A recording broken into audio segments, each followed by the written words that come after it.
Hello, this is aggroed, CEO and co-founder of Splinterlands. I'm here in the Splinterlands Discord. You can join us at discord.splinterlands.com. And we've started a policy where at least I will be doing a AMA every Friday at 3 p.m. Eastern, and I'll record it. And today, along with like a ton of players that have decided to join us in Discord, we also have the other co-founder, Matt. Matt, do you want to say a quick hello so people get used to your voice? Hey, everybody. Wait. Hope you're used to my voice. I have you in the wrong voice thing because I'm the worst DJ ever, as the people from HowlNet will know. Will you say that again, Matt? Hey, everybody. Can you hear me now? Yeah, that's Am I good? Better. That's perfect. Thank you. Sorry to make you right. do that twice. Okay, so it's an Ask Me Anything, and you guys have a ton of questions, so we're just here to answer them. We have a couple softballs to start. What got you into card games? So that's from, I don't quite know how to say that, Baus. For me, I was talking to one of the guys from Tops before this call, and just chatting a little bit about Garbage Pail Kids. And I think Garbage Pail Kids were probably the first trading card that I owned.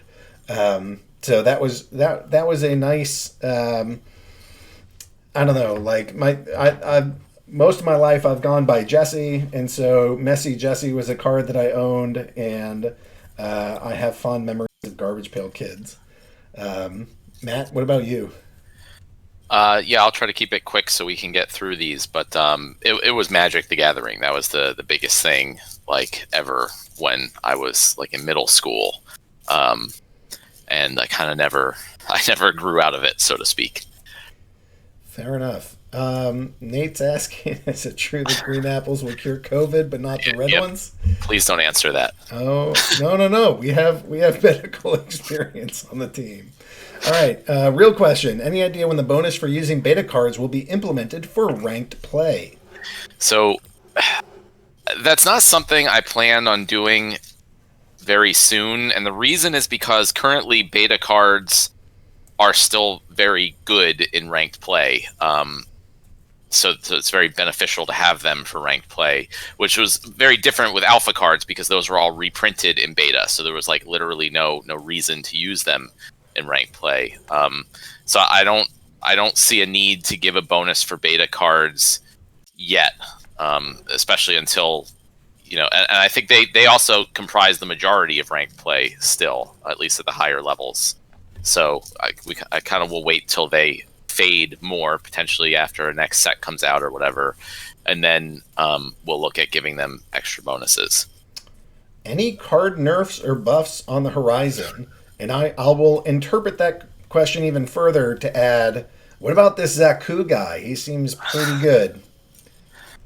Yeah, Zaku is definitely good. I don't think he's necessarily nerf worthy yet. So generally, I don't plan to do any nerfs or buffs in the near future. Obviously, anything could change based on things, but overall, we try to avoid that as much as possible. And we also, if certain cards are maybe a little overpowered or underpowered, we also try to just add new cards or potentially new rule sets or whatever into the game that that kind of handle it that way. So as a good example is recently with the new reward cards, there was the oppress ability. So that kind of specifically targets some cards like, Lord Arianthus and gelatinous cube, things like those. So those are type of ways that potentially slightly overpowered cards can be countered with new cards. And keep in mind that there's going to be 3 more I think legendary summoners coming out, and in addition to new cards that'll replace the essence orbs. So there's a lot of opportunity to kind of balance things without changing existing cards. All right. Monkish is asking, are there going to be any updates to the type of quests we get anytime soon. Sometimes it can take a while if it's a Splinter. If it's not a Splinter you have the best cards for. Any chance we get to have some more fun, interesting quests that don't revolve around just winning games with a certain Splinter? Yeah, I would like to do that. I will say it's not a super high priority right now.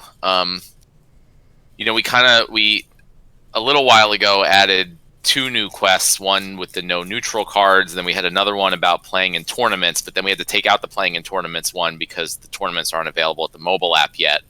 So it can be a little difficult to add new quests, but I'll just say it's something I definitely would like to do. I think most of the team would like that. It's fun and interesting. I don't necessarily know how soon that would happen. The killer asks, why is one of my accounts so slow to get opponents? Well, I guess that just means there aren't a lot of opponents around that account's rating level looking for a match at the particular time you're playing. Can you prove any details regarding collection scores? I'm concerned about requiring certain levels of investment in the game could really discourage new players. So I think that probably means provide details. So we are still very knee-deep in the process of figuring that out, and we're taking our time to try to make sure we get that right and that it doesn't discourage new players, or at least as little as possible, while also kind of solving the issues that it's intended to solve. So we are going to provide more details when we have them, available, but we're still kind of, I've been talking with lots of people, players, team members, anyone really, about different ideas, to just make sure that's done in a really well thought out way. Yeah, I've heard a couple times, just put it in. It's so simple. It's a back end thing. Just add it. And it's like, oh my God, you have no idea how much that involved this is. Well, I would say also that, in the past we had done changes, like, pretty big changes very quickly. And a lot of those, weren't as well thought out as they should have been, which kind of leads to some of the problems people are running into or experiencing now.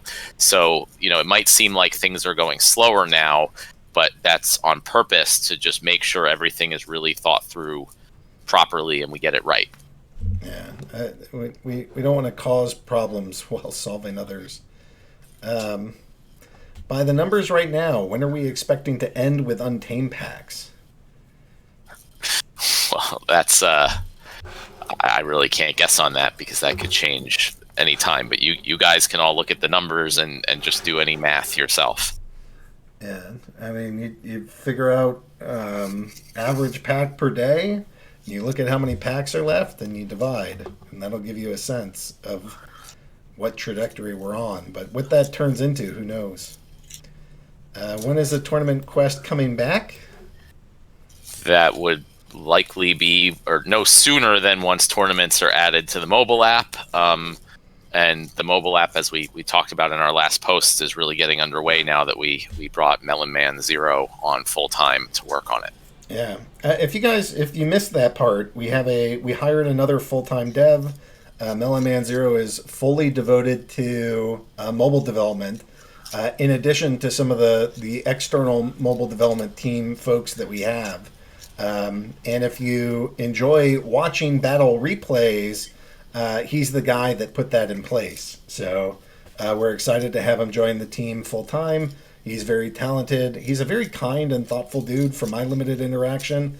Matt's had a lot more with him over the years.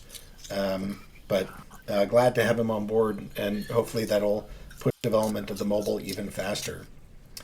How about a quest that are something like Slay the Spire or boss fights?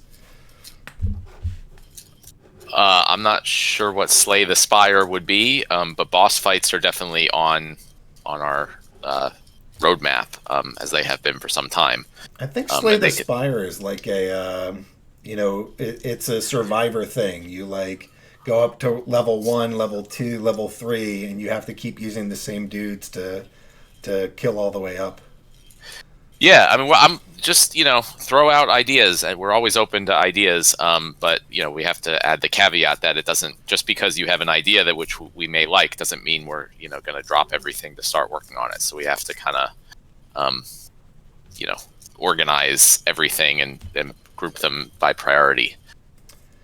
Do you have anything to share about project management? Since there have been some changes, otherwise it would not have caused some reaction from one of the long-standing members of the fan of the game. Would you like to inform us about these management, project supply, promotion changes of social media in some formal way? Yeah, I guess that's referring to Clove recently, but I I don't know if you want to talk about that aggro, but all I would say is that yes, there were some internal issues and discontent, but whenever that we try to stay ahead of that and prevent that from happening. But we've dealt with the situation. Clove is back on the team, and we're going to do everything that we can to ensure that there aren't any issues within the team going forward. How is the Ubisoft thing going? I mean, I work with them a bunch. There's we're starting to get into having different team meetings for different groups for everything from legal to development to monetization to playability to whatever. I mean, they're starting to review more and more aspects of the game. I mean, I think it's going a little slower than what they normally do because all this stuff, typically happens in Paris, and everybody is in Paris and having daily conversations. And because of COVID, I think it's a little slower than what it would normally be. So we're still cranking away. I talk to those guys at least every week, and I'm enjoying the experience. I mean, it's nice to talk to a team of game developers that have been here forever. Anything you want to share about that, Matt?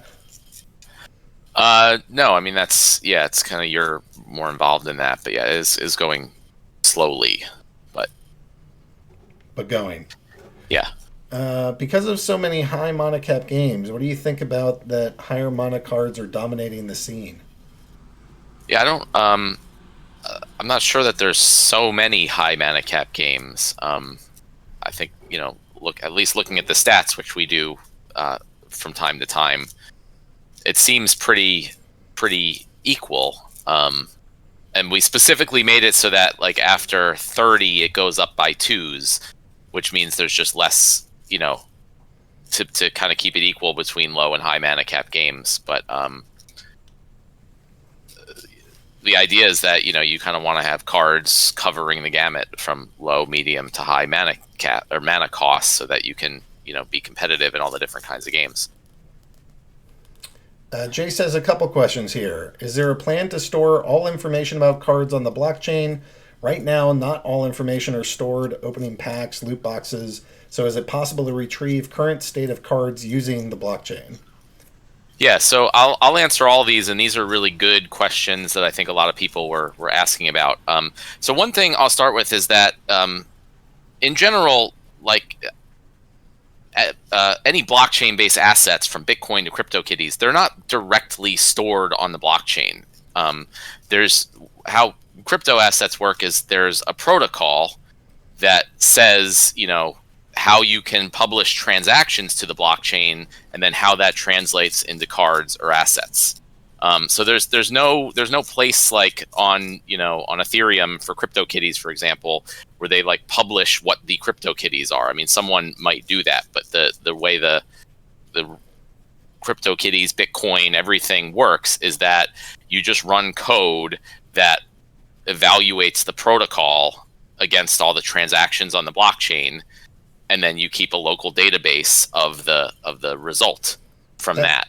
That's pretty techy. Is there any way that you can make that? Is there an analogy that you could use, or is there something more simple that you could think of? I mean, I'm not complaining about the answer. I just think that the answer is not. That's a nerd friendly answer, and we probably have some folks that aren't dev nerds. Yeah, I've struggled to explain it more simply, but I think his other questions also factor into that. So the real answer to number one is that Splinterlands pretty much works like all other assets, blockchain-based assets. Like I said, from Bitcoin to CryptoKitties, Gods Unchained, whatever. It generally works the same way. One of the differences is that there are lots of people. It's easier to view that information on blockchains like Ethereum or EOS. So that kind of gets into question two. It's our longer term goal. I wouldn't call it low hanging fruit because it's a big project, but it's our goal that the entire Splinterlands like node code base would be open source. And in that case, anyone would be able to run their own Splinterlands node, independently verify all the transactions on the blockchain based on the protocol that we've defined, and then provide their own APIs for anyone to look up any information in the game, just like we currently provide right now. As far as why that doesn't exist right now, there's a lot of reasons. The biggest one comes down to resources and what we focus on. So if we focus on working on that project for a while, then our other projects in the game, will be delayed. So it really comes down to time and resources and what we focus on. But it's definitely our longer term goal that anyone will be able to run their own Splinterlands node and independently verify everything and find the data on the blockchain on their own. Now, there's certain parts of the code that are open source and available, things like pack opening, rewards, airdrops, things like that. So you can verify that the calculations or what we show on the website is correct based on the blockchain data. So that's hopefully a clearer explanation of like how it works and what we're hoping to work towards. Then will it be possible to buy cards with Hive instead of only DEC credits? So I'll say, yes, but it would have to be a separate market, similar to how you can buy cards on OpenSea with Ether. And the reason is because it really it was causing a lot of issues trying to use Hive, which is sort of like, even though the game runs on the Hive blockchain, it's still external to the game. We can't do atomic transactions with Hive, meaning like someone had to send us Hive, then we had to basically buy the card, make sure that we bought the card, and then send the Hive to the seller. So it's this whole kind of process that could have a lot of issues and cause a lot of problems, versus with DEC and credits, since those are internal to the game, it's just one transaction. Either they're spent and the card is transferred, or it doesn't happen at all. So I would like to have markets on Hive, and other platforms. We're looking at doing that on Wax, just like we have on Ethereum currently.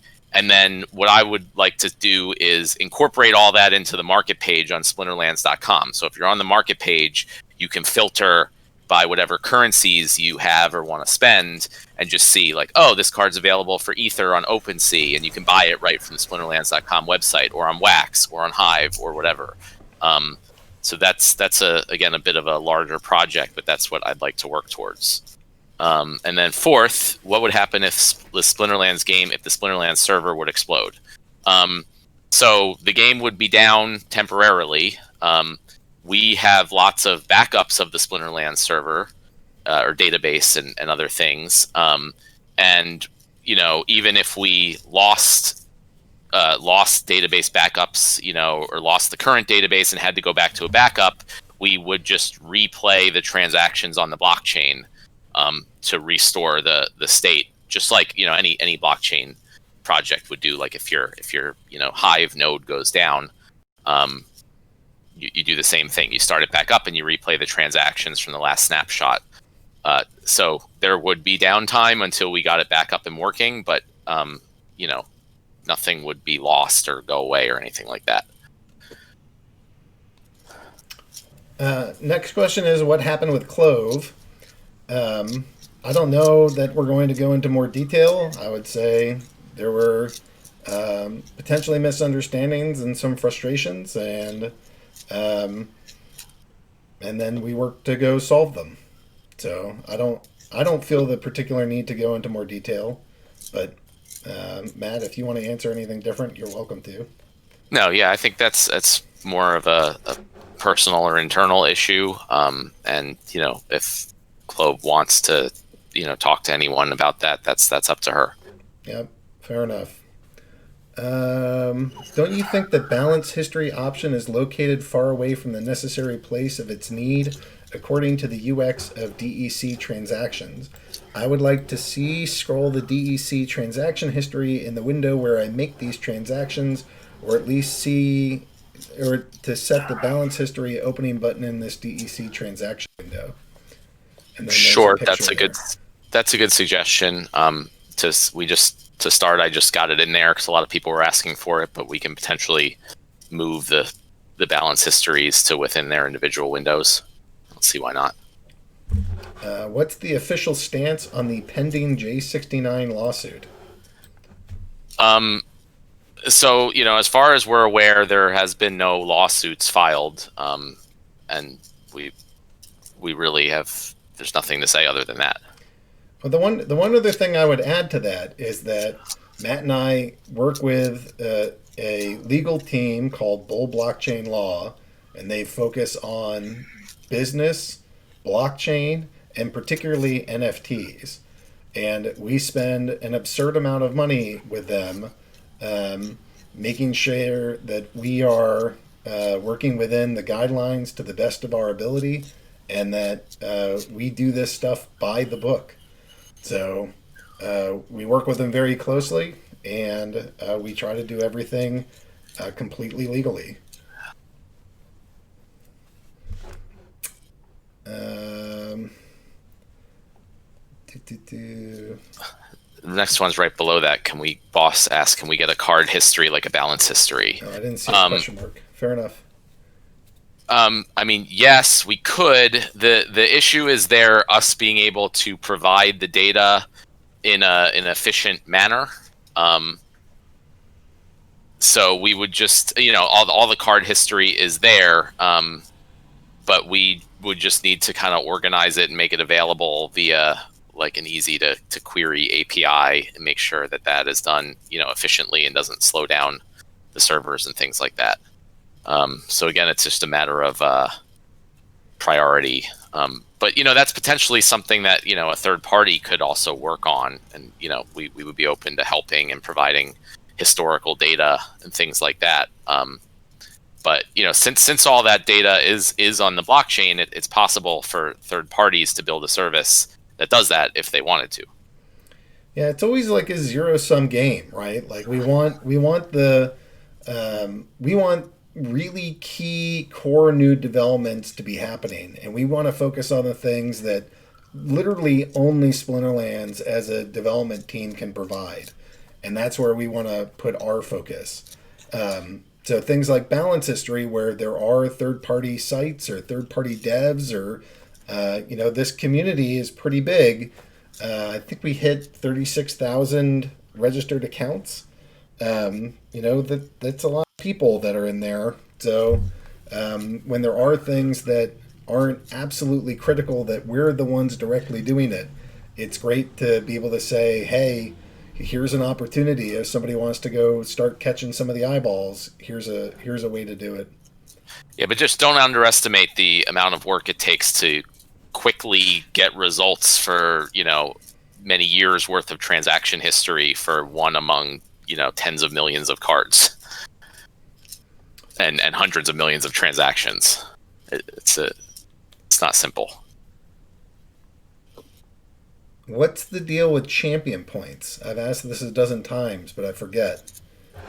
So we're down at 316 here from T-Snacks, just for those. The deal is that they were implemented as just a cool way of like seeing how many times, you've gotten up into Champion League, and like how far you've gotten, kind of like a badge of honor. We have said, and I stick to it, that they will be used at some point in the future. I don't know what yet. We have a lot of stuff going on, and we're looking at lots of opportunities to allow them to be used. I'm envisioning it would be something like, I don't want people to spend them because it's, again, like a badge of honor showing how many you have. But I'm thinking like, you reach a certain number of them and you unlock something. Maybe it's a title or some cool avatar or whatever it is. But it's on the drawing board for us to figure out what to do with them. Yeah, it's been in my brain that's kind of achievement worthy, and achievements is something that's on that Definitely. medium term roadmap. Will credits ever be withdrawable for Hive, for example? No. 100% no. Credits are not. Credits are. Again, comes to us working with our legal team to make sure we're doing everything correctly. Credits are similar to regular currencies in every other non-blockchain based game. It's just a way for you to put money into the system and buy things in the game.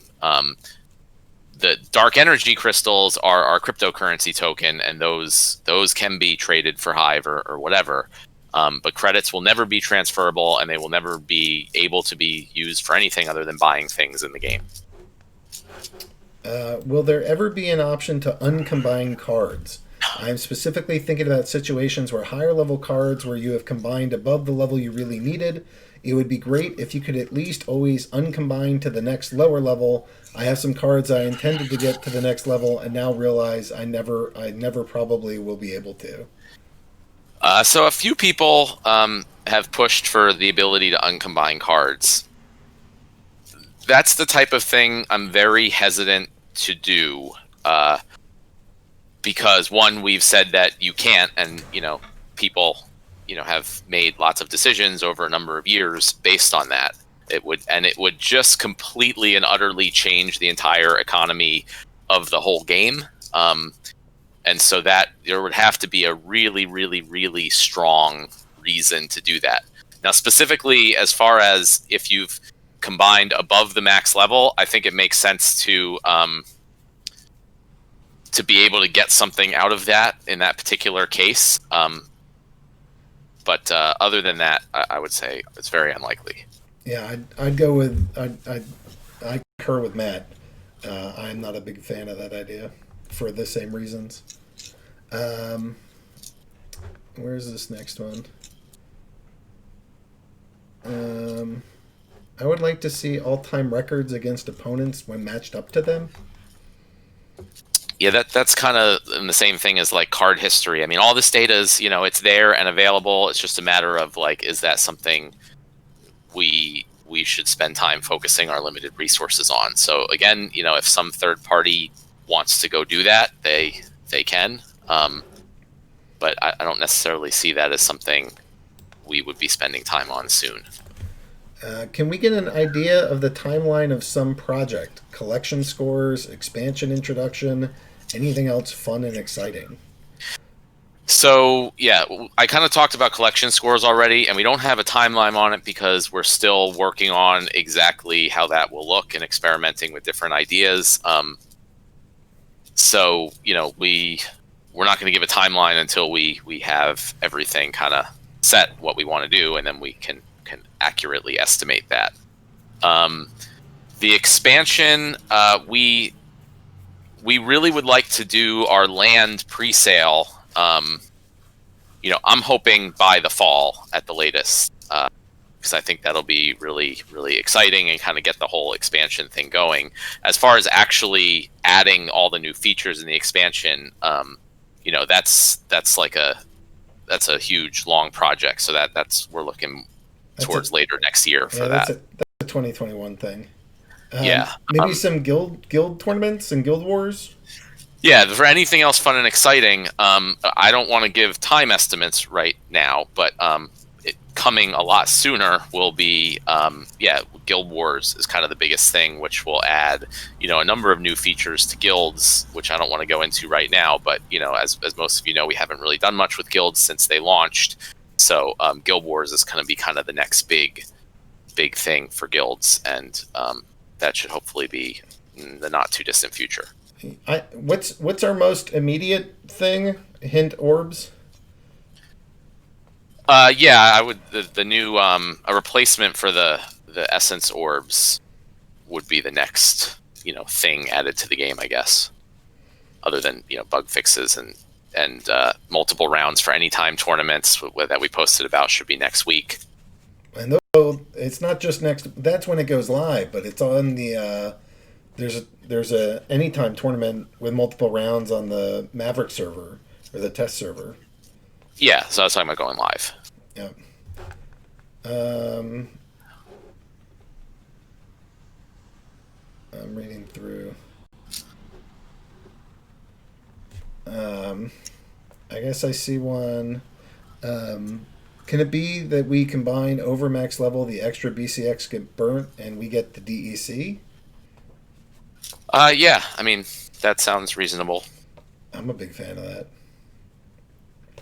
that. So my idea is that right now I could choose between a level 8, 5, 4, and 2 card to use in my battle. Would that be a reasonable idea?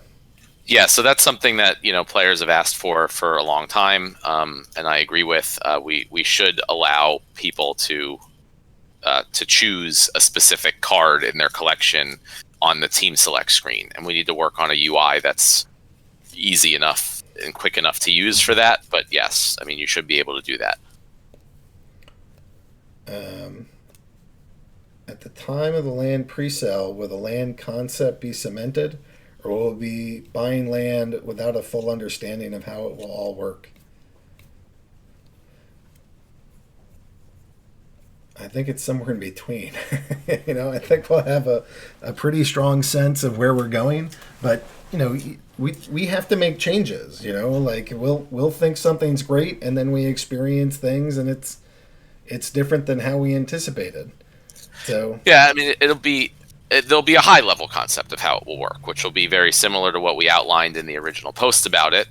We may give there may be some more details available by the time of the land sale, but no, it won't. You won't have all the exact details. And I think I understand where the question's coming from, because a lot of times in the game, when you're like looking to buy something and you buy it, and then later on you find out how it works, and you're like, oh crap, I wouldn't have bought that. So I particularly want to avoid that for our land sale, because I've run into that personally in other games. So I think it's going to be something more similar to, like, you don't like have to pick, I'm going to buy this land or that land, but it's sort of like buying a pack, like a card pack, in that if you're interested in being a part of the land expansion, you can buy land, and then there'll be random chances of getting different types of land or different bonuses or rarities or whatever. So you don't have to make specific decisions based on information that you don't have yet.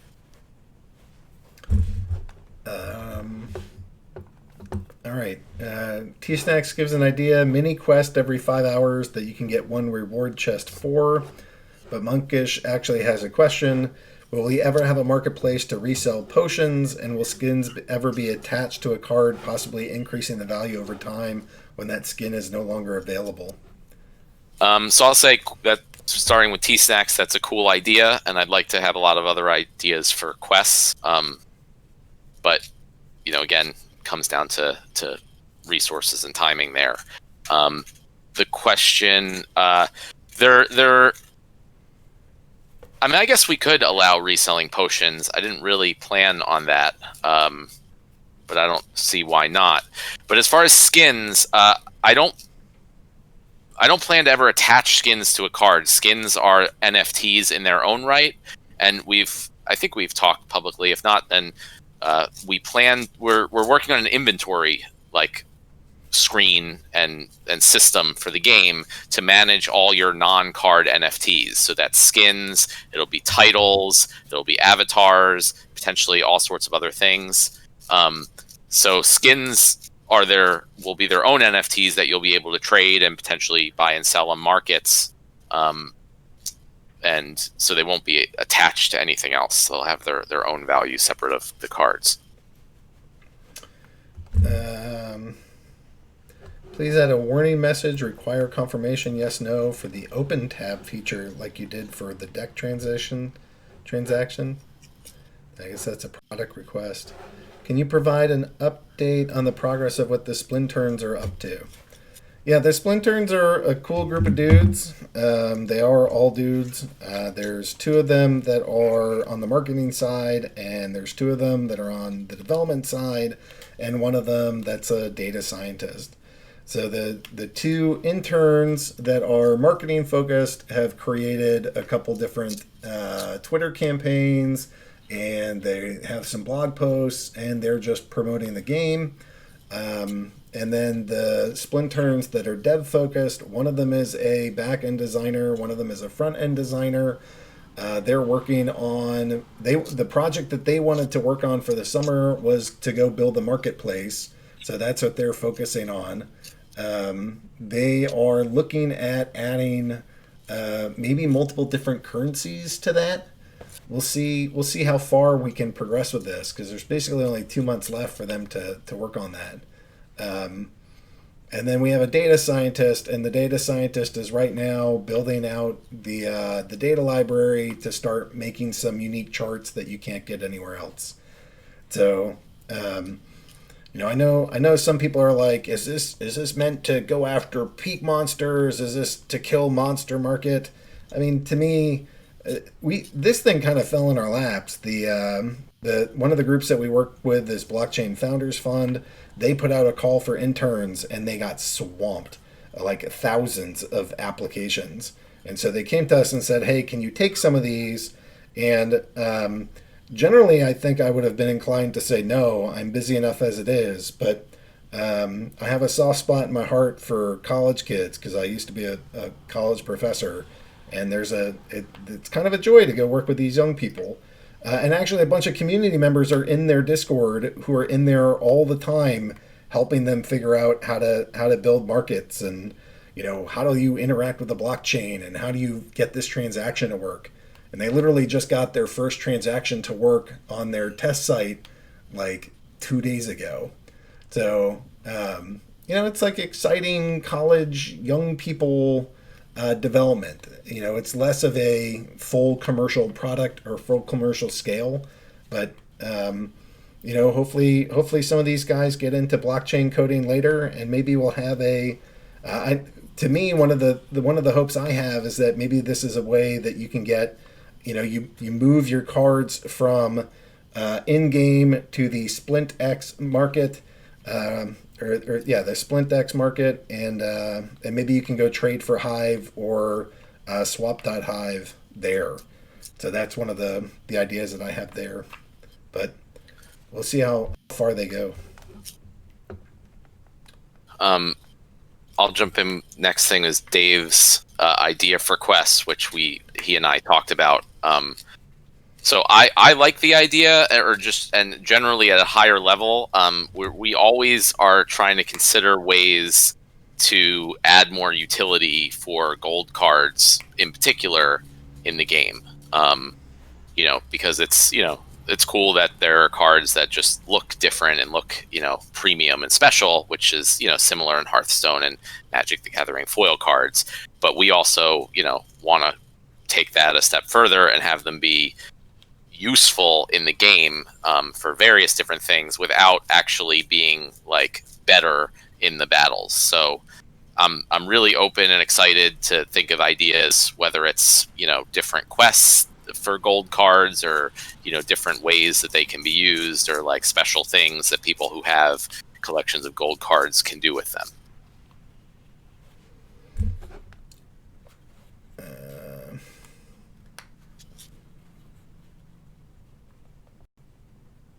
Any update on new exchanges for DEC? I get nervous sharing some of this stuff because you never know. I think all we should say is that that's something we're actively working on. Okay. Yeah, there's something cool. We're working on it, and hopefully it'll go live in the not too distant future. Quest idea: earn 250 trophies. Like if the game interface ties into third-party markets. I don't know. I'm not seeing a lot of questions. If you guys can chat a little less and offer a couple questions, then we can go answer those. And if I don't see a bunch of questions, I'll assume that we have answered everything perfectly and punt to next week. So I'll give that another minute or so if you guys have questions. How many accounts do we have playing now, and is the new player acquisition program still working well? Active accounts, let me pull up. Didn't we just look at that info, aggroed? 9,000 something. Yeah, that's like monthly active accounts is something like 9,000, and it's been steadily going up every month. and the new player acquisition is going well, but we haven't put too much money into it because one of the things we're focusing on is the new player experience. So we're working on, like we've mentioned in the past, a really good tutorial for both the desktop and mobile site.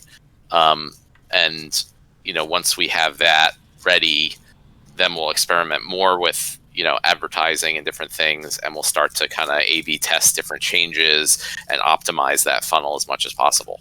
Yeah, we've done a really good job. Like last month, you're gonna be floored. We got more than 4,000 new accounts last month, which I am stoked about.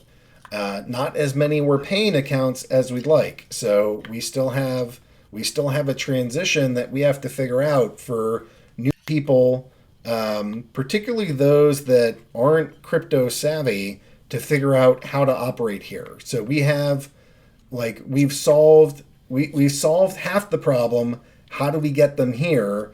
And the second half is how do we keep them here both to play and to spend? And we haven't gotten as far as we'd like there yet, but that's one of the things that we're focused on, because that's one of like the next steps towards very aggressively growing this game.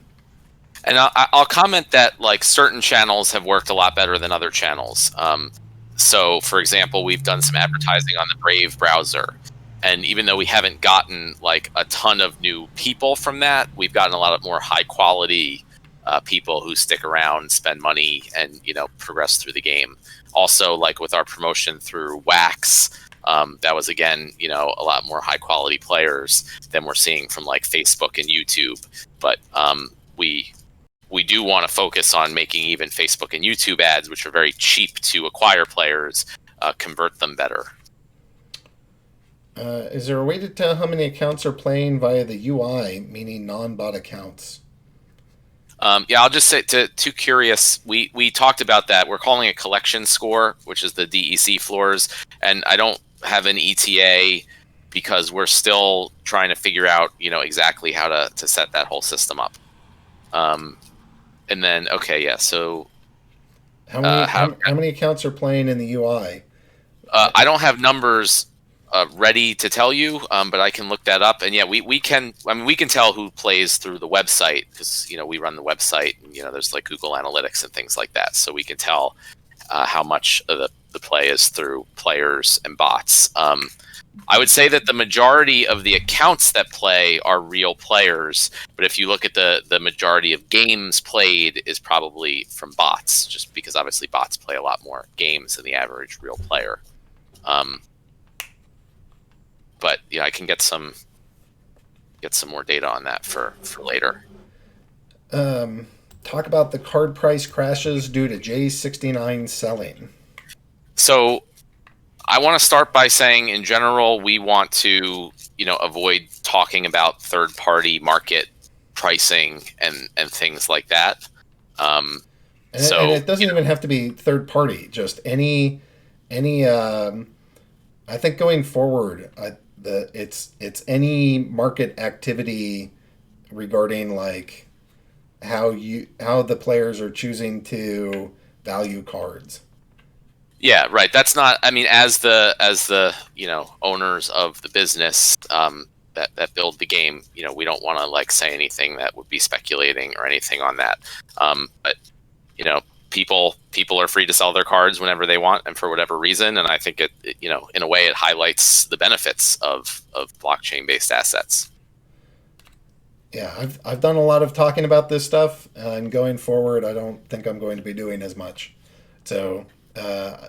Thank you for the direct question. Sorry for the purposeful non-answer. But I don't know. I think we're going to steer clear, whether it's going up or going down or sideways. I think we're going to steer clear of talking about market pricing. Can you add a detailed how to own my cards in the FAQ?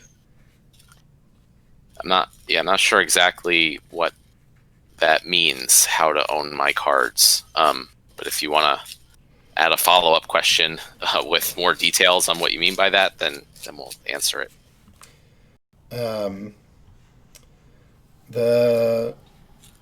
Why are alpha tournaments have lower prizes?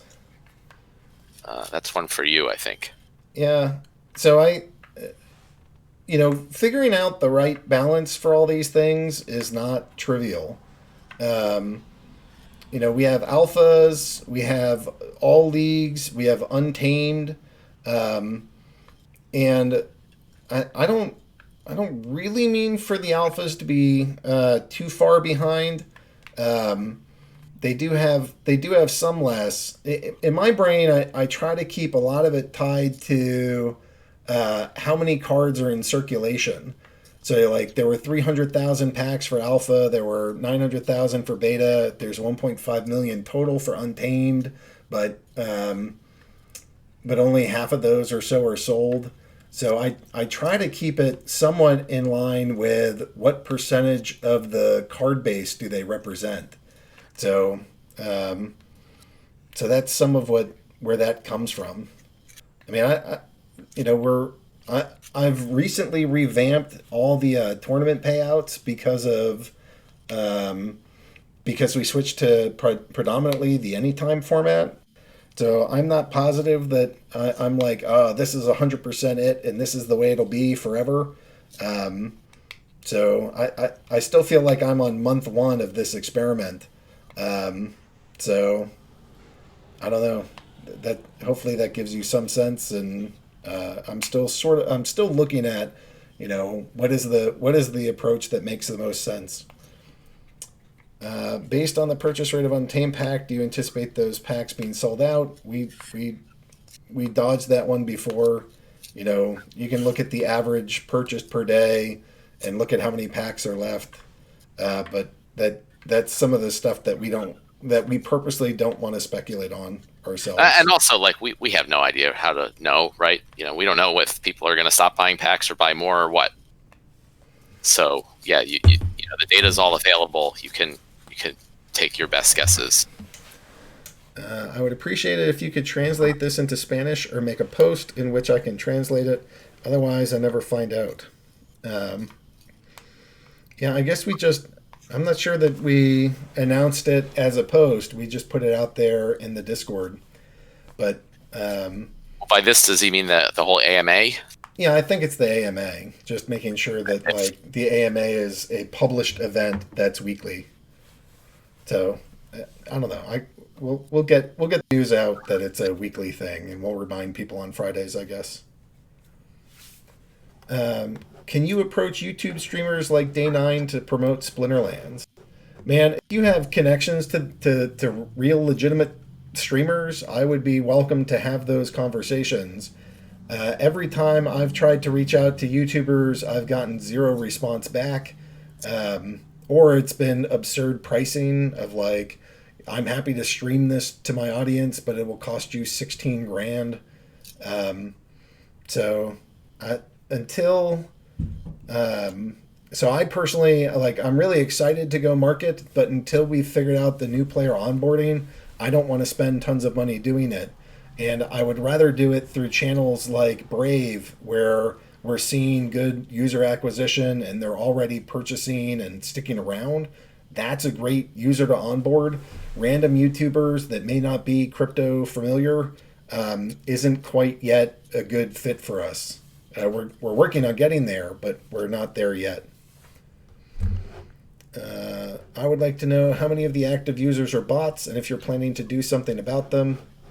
Yeah, we talked about how many, but I want to talk about the planning to do something about them because this comes up a lot, and I want to be clear, like we've always said, we have no intention of ever banning bots from the game for two reasons. One, because that's not really possible, and also it with our goal of decentralization and everything like that, that's the exact opposite, where one party is saying who can and can't play. What we absolutely do want to do, however, is fix any issues with the game economy that give unfair advantages to bots.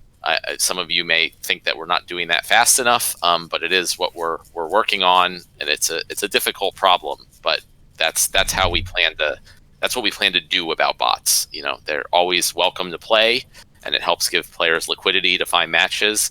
But we want to make sure that they don't have advantages over human players. Are there any plans to place ads on Splinterland's website? Not as far as just like you see a banner ad, but we definitely, are open to anyone who wants to sponsor rewards in the game. Tournaments are the most obvious one, but we had Bitcoin.com exchange that sponsored the season leaderboards, I think for 2 seasons and things like that. So we never want to have like things like annoying banners or pop-ups or whatever. If there are organizations that want to spend money, basically give money to the player base to sponsor different parts of the game, then that will be their advertising, basically. Are achievements in the roadmap, and do you think it will compensate long-term player accounts with titles and spotlights, or will they have to start competing for them from scratch? Achievements are definitely on the roadmap, and I would plan that.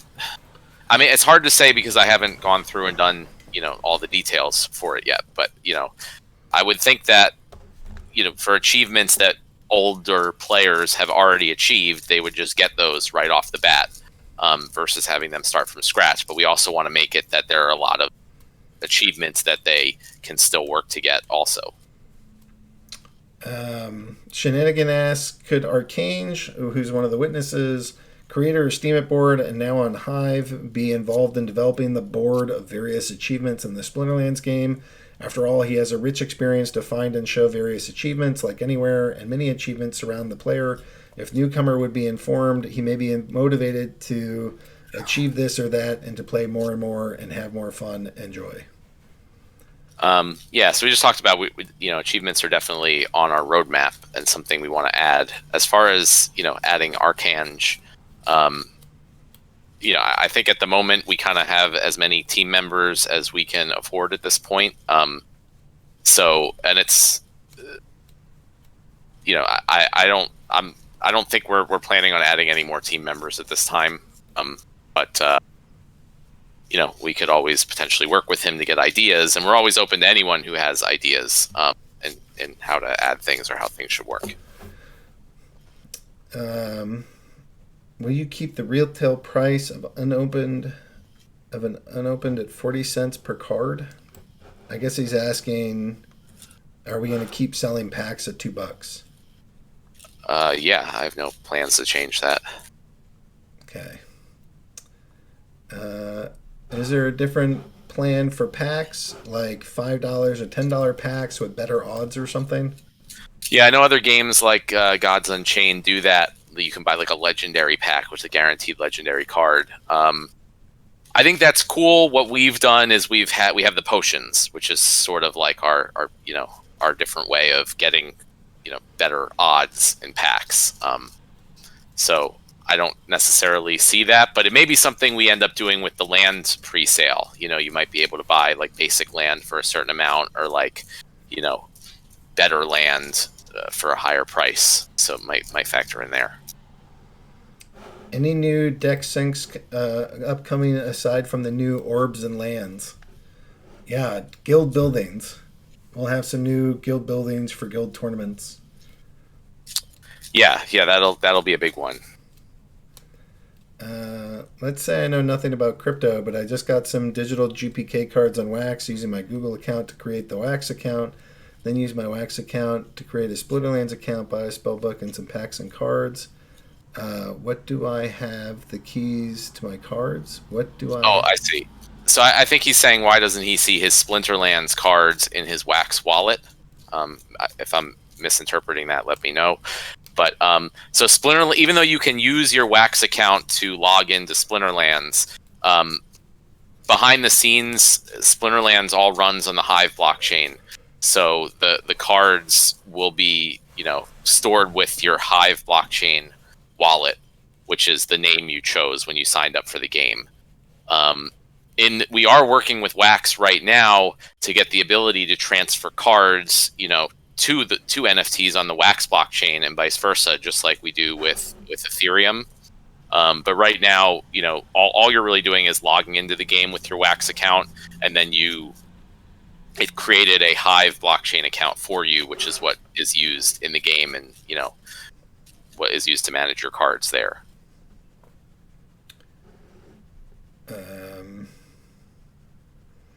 Can the FAQ give me details about how to get the Hive wallet?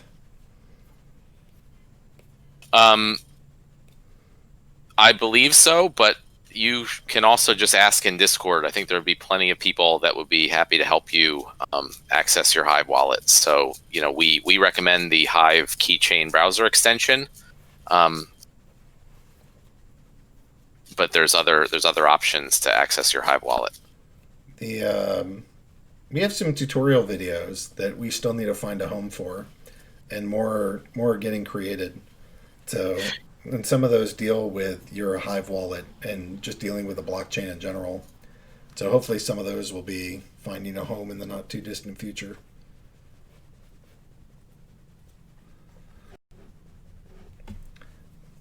Aggroed. All right, guys, we have 4 more minutes, and then we're gonna get out of here. But how soon? We didn't give a exact date for when the next orb series will come out, and no, they won't be called orbs. We are working on them. They are currently under development, and you can share the design for the new packs if you want. I don't think do. I have the image for the full pack. It's the cube thing. Well, I know it's the cube thing, but that's not. I don't have the squid eye, and I don't have the. All right, I just meant the cube thing, but right, let me see. That was the pack image. But I want to talk about the orb, the new cards, because I want to give some clarity onto like what goes into creating new cards. Like, it is a ton of work to create new cards for the game. I mean, the amount of thought and effort that goes into every single new card that's created. I mean, I work with Byzantinist a lot on this. We go through I go through every single card that exists in the game to try to make sure every new card kind of fills some new purpose, doesn't make another existing card useless. There's so much work that goes into that, which is why we don't just throw out new cards, all that quickly. And it takes time. So, it's going to take a little while before the new set is out, but we do want to get it out sooner rather than later for a lot of reasons. One thing I'll say is that I do plan to have it feature some new abilities, which should be pretty cool, I think. So, stock up on your DEC if you want to get some of those. Yeah. Oh, Nate shared the picture. Great. Thanks, Nate. Yeah. Actually, so I switched to my Discord for half a second to start looking for that conversation, and then my private DMs are showing up because I'm recording my my screen here. So in the future, I can't go search for stuff like that. Okay, sorry. No, it's all right. It's all Nate right. to the rescue. Nate to the rescue. He's got the merchant, our Squiddy friend. So it's coming. This stuff is going. I think that's it for today. We got 2 minutes. So I guess I just want to continue to say, oh, that looks awesome. Squiddy dude with his dice. It's freaking awesome. Okay. Well, I think my main point is, we are hitting like today or yesterday we had like 114,000 games played. At the end of last season, it was 117,000 games played. That's kind of killing it. We had, I think it was over like 6,000 accounts playing in the same day at the end of the season. That's killing it. You go look at DAP Radar and go look at the number of transactions. It's 400 or 500,000 for us, 100,000 for the next, and then it's like 6,000 after that. I'm very proud of what we've created here. I'm stoked that we've seen like 4,000 new accounts join just last month. I feel like we're making good progress on all kinds of development, and it's not too far off before more of that is player facing. Um, and I'm just pretty stoked that we have this phenomenal community, really talented devs. Our the marketing team is just freaking killing it with how many impressions they're getting and people that are interacting with us. Um, I know that this has not been without like a couple headaches over the last month or so, but all things considered, I feel blessed, and this thing is it's just amazing at how we're able to attract new players and keep folks engaged.